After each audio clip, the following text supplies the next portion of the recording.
Attorney Ray, mauna ang kwan karon, ang trend karon. Actually doon ay mga nagpagawa sa mga statement gikan sa mga legal luminaries pud uban, gikan sa mga former politicians uban, bisan mga active. Dili daw magpadala aning style ni PBBM nga kumo nahimo siyang sunod-sunuran sa iyang misis, let's say sa iyang igagaw, pero dili daw nato kalimtan nga si PBBM nagikan siya diha sa Kongreso, both sa lower chamber, upper chamber. Unya, nagagikan siya sa angkan, let's say nila sa iyang amahan gyud, no? Nga si senyor, nga diktador. So, dili daw ni kakumpiyansaan kay sige sulti ang mga tao nga, wow, weak leader ni, natag pagani as kini, dili man niya atong pulong sa mga komento man ni, natag as bangag, mga ana, gisultian sa iyang igsuon nga nagadroga. Pero di na nato kalimtan, Attorney Ray, nga basig sa deniability, murag na ba? Murag kabalo na si PBBM nining tanan. Murag, sige, kumpiyansa ni mga tao, pero ako, gikan ba ako sa angkan nga kuan ba yami, no? Mga dating politiko, diktador, yan eh. Masi kabalo na ni si PBBM, attorney? Masi kumpiyansa lang kayo mga tao? Unsa sa imong tanaw? Posible, no? Pero ang iyang ginapag-uwas nga iyang kuan murag iyang impression sa publiko mo na siya, no, but makita man nimo series of over the years no katong kanhing administration ni kuan Marcos, master sa kanang giningon og kanang art of double talk, no, doble cara ba, Bumbulebi, no, sa during our time estudyante pa man tato. So ang iyang amahan layo kuan jud to, may jud to sa kaning giningon nga double talk. Oo. Lahi ang ginastorya, lahi po ng ginabuhat. No, posibleng na-inherit po ni sa anak. No, katong ingon nimo nga apparent weakness, iyang ginapagawas. Sa tinuod lang, weak jud siya, Bumbulebi. Yes. But iyan ning ginakuan, iyan ning ginagamit as strength pod. No, sense. No, pero atong tanawan ang totality sa kanang liability, no, so sa ka-leader atong na-mention sa una, Bumbulebi, by act or omission man na siya. Oo. Assuming pa nimo gibuhat, pero kana siya nahitabo na sa imong leadership, imong term, imo nang take as imong responsibility. Yeah.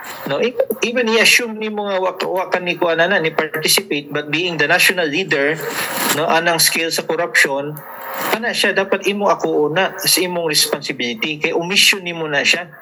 No, wani mo na buhat ang dapat buhaton nga proteksyonan ang kwarta sa katawhan. Labi na dito ni kuan Kongreso ang ni diskarte ani Bumbulebi, ang diskarte ani apil ang mga executive officials niya. So siya makaingon karon Bumbulebi nga mahiya naman kayo. Oo. No, double talk na siya tungod kay at the end of the day, kung gibuhat na sa iyang mga alter egos, no, kanang mga department secretaries, iyan ang responsibilidad, no, as presidente. So di niya pwedeng hugasan iyang kamot tungod kay at the end of the day siya man ni-appoint ani mga tao. So mo nang gikingon natong command responsibility nga dapat maski unsang double talk, no, ingnon nga mahiya naman kayo para limpyuhon nimong kaugalingon, imong i-analyzar imo man mga tao, no, kung nakay ka ng delikadesa dapat mo take kag responsibility o dapat mo take mas isog nga action, no, strong action batok ani mga tawhana. The mere fact nga walay ko weak ang atong ICI, walay suporta, kulang sa funding, walay additional nga mga authority, kato maot ni siya nga mo na ni siya another layer of bureaucracy sa investigation paingon sa atong ombudsman, no, sa political appointee, no, ipakita sa atong ombudsman ang iyang klaro nga independence. No, so diha ta nabutang sa ana nga plastada, no, CI ibutang sa ombudsman nga wata kabalo loyal gyapon sa ni-appoint sa iyaha. Muli ito sa Bumbulebi nga election issue na nandiyon ni siya sa 2020. No, gikuan na lang ni giduwa na lang ni siya. Gigol ni nita Bumbulebi nga katawhan basi makalimtan. No, ang uban maingon na lang dawato na nato ni kay ang Pilipino corrupt man jud. Nagay. Numero part, no, sa atong sosyedad nga manghinaot na Bumbulebi nga naay sektor sa atong sosyedad labi na atong mga kabatanunan nga dili mo tuoan ang narrative. Dili mo tuoan ang narrative. nga dapat na jay responsibilidad, no, ang atong presidente. At kay siya man atong leader, nahitabo na during his watch. Gikawat niya during his watch, involving department secretaries, involving iyang mga political allies. Di niya pwede ingnon nga mahiya naman kayo. Dapat ang term din na Bulebi, mahiya naman tayo. Yan. No? Hindi kayo. Mahiya naman tayo sa ninakaw natin, no, sa peta ng mga Pilipino. Alright, Attorney Ray, daghan kay salamat ha sa gabi ni ka mga komento, mag-insights. So, siyempre, sa legal ka mga punto ngayon muna usab nga i-share ka nato, especially sa ito mga listeners karabuntaga.